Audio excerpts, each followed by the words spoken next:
ಮಾನವೀಯ ಸ್ನೇಹಿತರ ಒಕ್ಕೂಟ ಕೊಡಗು ಜಿಲ್ಲಾ ವಾರ್ತೆ ಓದುತ್ತಿರುವವರು ಚೀರಂಡ ಚಂಗಪ್ಪ ಪನ್ನಂಪೇಟೆ.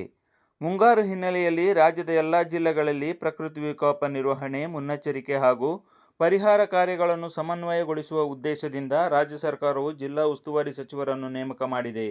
ಈ ಹಿನ್ನೆಲೆಯಲ್ಲಿ ಕೊಡಗು ಜಿಲ್ಲೆಯ ಪ್ರಕೃತಿ ವಿಕೋಪ ನಿರ್ವಹಣೆಯ ಉಸ್ತುವಾರಿ ಸಚಿವರಾಗಿ ಯುಟಿ ಖಾದರ್ ಅವರನ್ನು ನೇಮಕ ಮಾಡಲಾಗಿದೆ.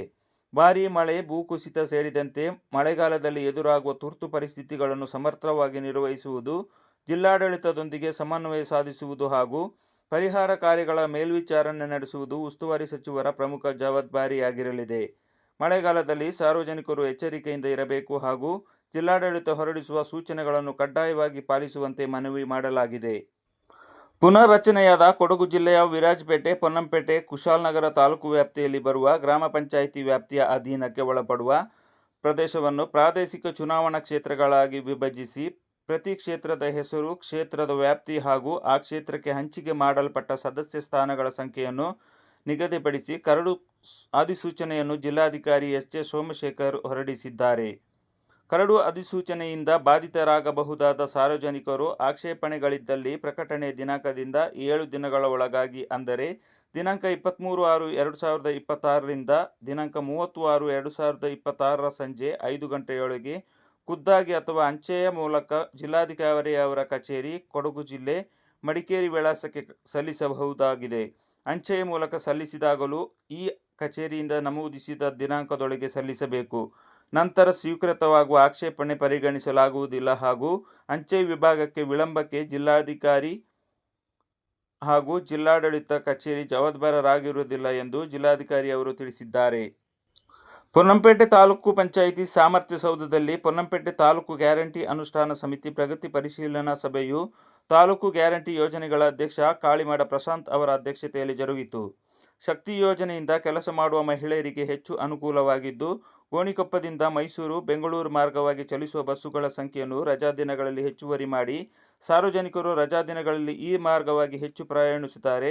ನೂಕುನುಗ್ಗಲುಗಳಂತಹ ಸಾಕಷ್ಟು ಸಮಸ್ಯೆ ಎದುರಿಸುತ್ತಿದ್ದು, ಕೂಡಲೇ ಹೆಚ್ಚುವರಿ ಬಸ್ಸುಗಳನ್ನು ನಿಯೋಜಿಸಿ ಸಮಸ್ಯೆ ಬಗೆಹರಿಸಲು ಸಭೆಯಲ್ಲಿ ಚರ್ಚಿಸಲಾಯಿತು. ಗೂಗಲ್ ಪೇ ತಾಂತ್ರಿಕ ಸಮಸ್ಯೆ ಎಂದು ಬರುತ್ತಿದ್ದು, ಈ ಸಮಸ್ಯೆಯನ್ನು ಬಗೆಹರಿಸಿ ಸಾರ್ವಜನಿಕರಿಗೆ ಅನುಕೂಲವಾಗುವ ನಿಟ್ಟಿನಲ್ಲಿ ವ್ಯವಸ್ಥೆಯನ್ನು ಕಲ್ಪಿಸಲು ತಿಳಿಸಲಾಯಿತು.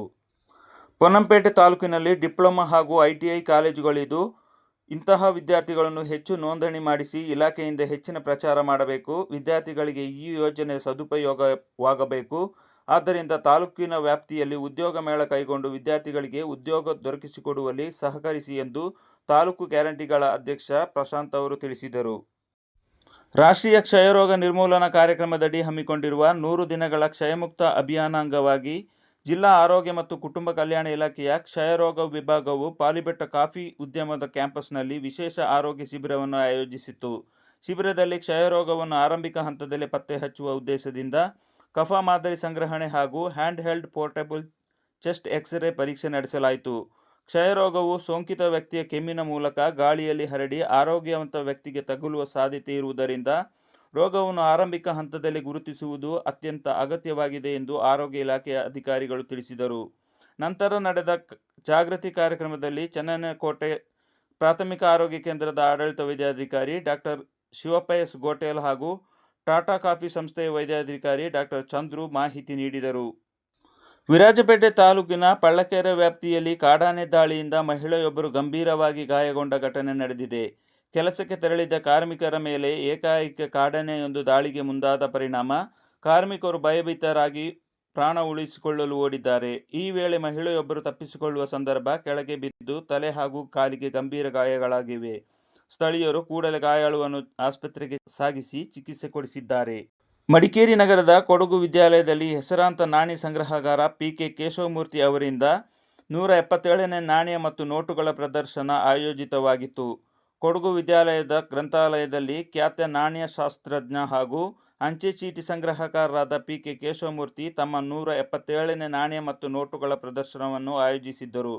1 ರಿಂದ 10ನೇ ತರಗತಿಯ ವಿದ್ಯಾರ್ಥಿಗಳು ಹಾಗೂ ಶಿಕ್ಷಕರು ಅಪರೂಪದ ಹಾಗೂ ಐತಿಹಾಸಿಕ ಮಹತ್ವವುಳ್ಳ ನಾಣ್ಯಗಳು ಮತ್ತು ಕರೆನ್ಸಿ ನೋಟುಗಳನ್ನು ವೀಕ್ಷಿಸಿದರು. ವಿವಿಧ ಕಾಲಘಟ್ಟಗಳ ಇತಿಹಾಸ, ಸಂಸ್ಕೃತಿ ಹಾಗೂ ಆರ್ಥಿಕ ಬೆಳವಣಿಗೆಗಳ ಕುರಿತು ಹೆಚ್ಚಿನ ಮಾಹಿತಿಯನ್ನು ತಿಳಿದುಕೊಳ್ಳಲು ಈ ಪ್ರದರ್ಶನ ನೆರವಾಯಿತು.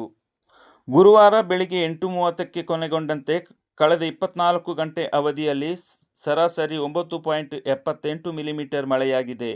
ಕಳೆದ ವರ್ಷ ಇದೇ ದಿನ 60.92 ಮಿಲಿಮೀಟರ್ ಮಳೆಯಾಗಿತ್ತು. ಜನವರಿಯಿಂದ ಇಲ್ಲಿಯವರೆಗೆ 302.2 ಮಿಲಿಮೀಟರ್ ಮಳೆಯಾಗಿದ್ದು, ಕಳೆದ ವರ್ಷ ಇದೇ ಅವಧಿಯಲ್ಲಿ 1234.91 ಮಿಲಿಮೀಟರ್ ಮಳೆಯಾಗಿತ್ತು. ಹಾರಂಗಿ ಜಲಾಶಯದ ಗರಿಷ್ಠ ಮಟ್ಟ 2859 ಅಡಿಗಳು, ಇಂದಿನ ನೀರಿನ ಮಟ್ಟ 2825.97 ಅಡಿಗಳು.